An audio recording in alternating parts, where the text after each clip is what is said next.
Welcome to a bit different of a video. Today I am going to explain how you can go fishing without a car. I have literally come on my e-bike today, and for me there's lots of benefits with this. You know, you can save money, and you know, as like I said, cars are not cheap, or vans, depending on what you use for fishing.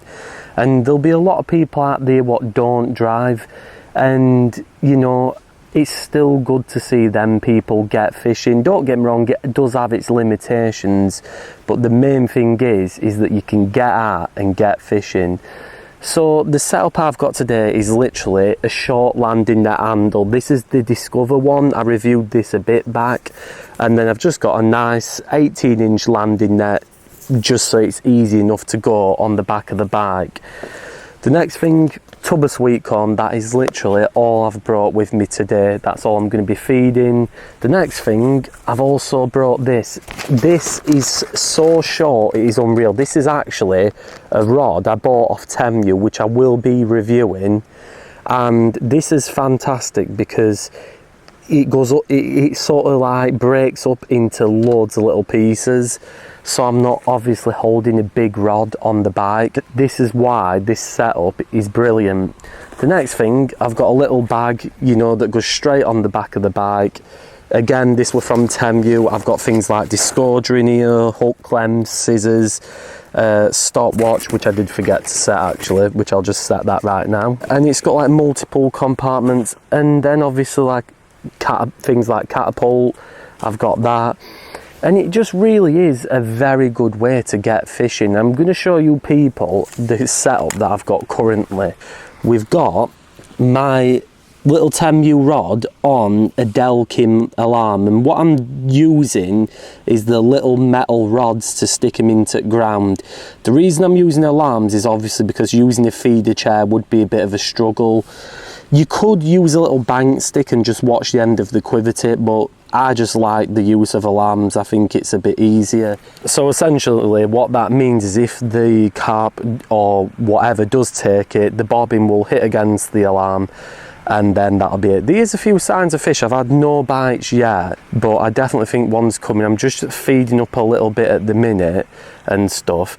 Now I'm going to show you people the bike, what I've got, and obviously I don't want this to be like a bike review channel, but I think it's worth noting how I did this.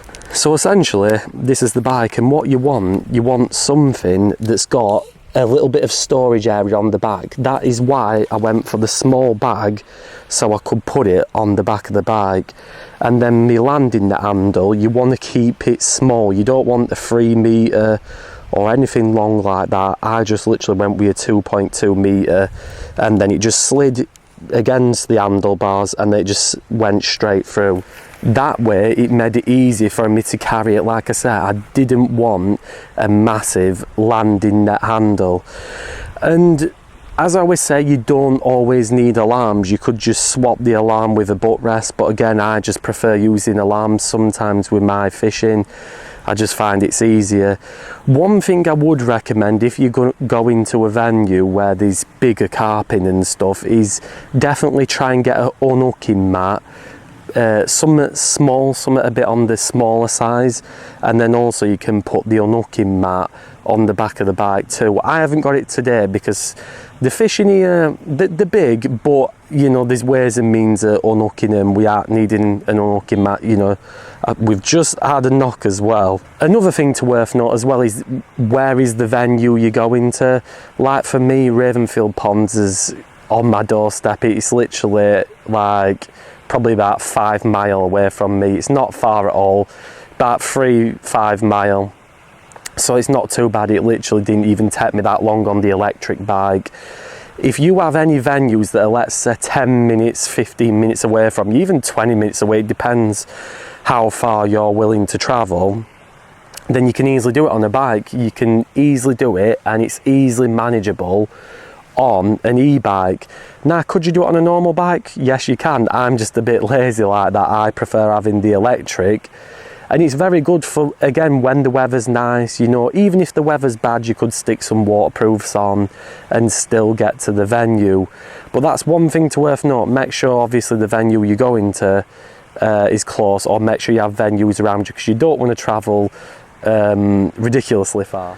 Also, what I will do after I finish this session, I'm going to pack everything up on the bike and then I'm going to show you what it looks like. You will also need bungee cords just to attach everything to your bike and stuff, and make sure everything is secure. It does take a little while when you first do it, but then once you've done it once, it's kind of easy after that, and you'll know exactly what you're doing. Say if you do want to take more rods, let's say you want more, let's say you want a 2-rod setup, you can do that, but you've got to make sure that that rod does break up into little pieces.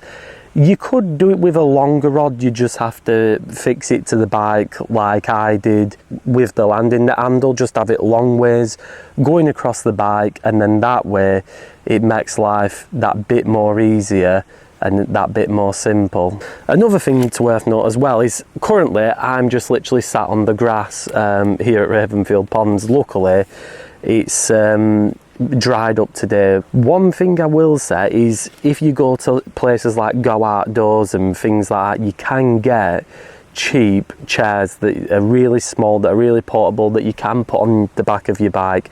Unfortunately I don't have one, but you can get them, so that's another thing to worth noting. Then you're not sat on the grass. I mean, I don't mind too much because the pegs are quite high up here, but say if the venue you go to doesn't have a spot where you can sit, then it's definitely worth getting a little small Go Outdoors chair. I think they're like 15 quid, they're very cheap, they're not expensive at all, and then that is your seating. And another thing as well, you want to travel light. I always travel light even when I come in the car, just because when I'm filming I like a quick setup, I like things to be quick and easy for me, whereas if I'm on a bike it's got to be even lighter. And to be fair, the stuff that I've brought today practically weigh hardly anything, so it's the perfect combination to have on that bike.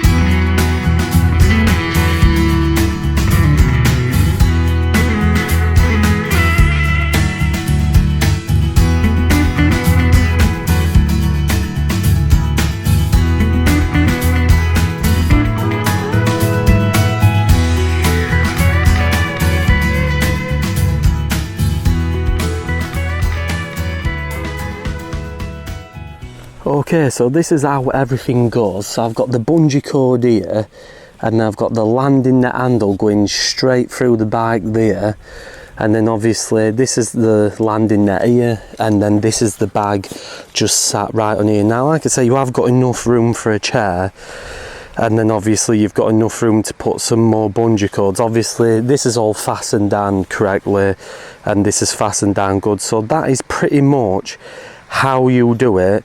And then obviously when you're riding, everything is just on snug on the back of the ear. So like I say, if you don't drive and you do want to go fishing but you can't because of whatever reason, then I would definitely recommend trying this method if you have an e-bike, or maybe if you want to get one and you want to go fishing, I definitely recommend doing this. I know e-bikes can be a little bit expensive, but you can find them on good deals and stuff, and like I say, it is cheaper than buying a car. So share in the comments below if you go fishing on a bike and how do you do it. Do you do it like this, or do you do it differently, or do you use public transport? Because you can use public transport, but sometimes that can be a bit unreliable and it can be a bit of a pain in the backside. You can do it, but I just find sometimes it's easier on the bike rather than on public transport. So yeah, if you did enjoy this video and you did find it useful, make sure you leave a like on it, make sure you share the video around, post your comments down below, subscribe, and I will see you people in the next one. Thank you very much for watching, and if you're fishing, have a good one.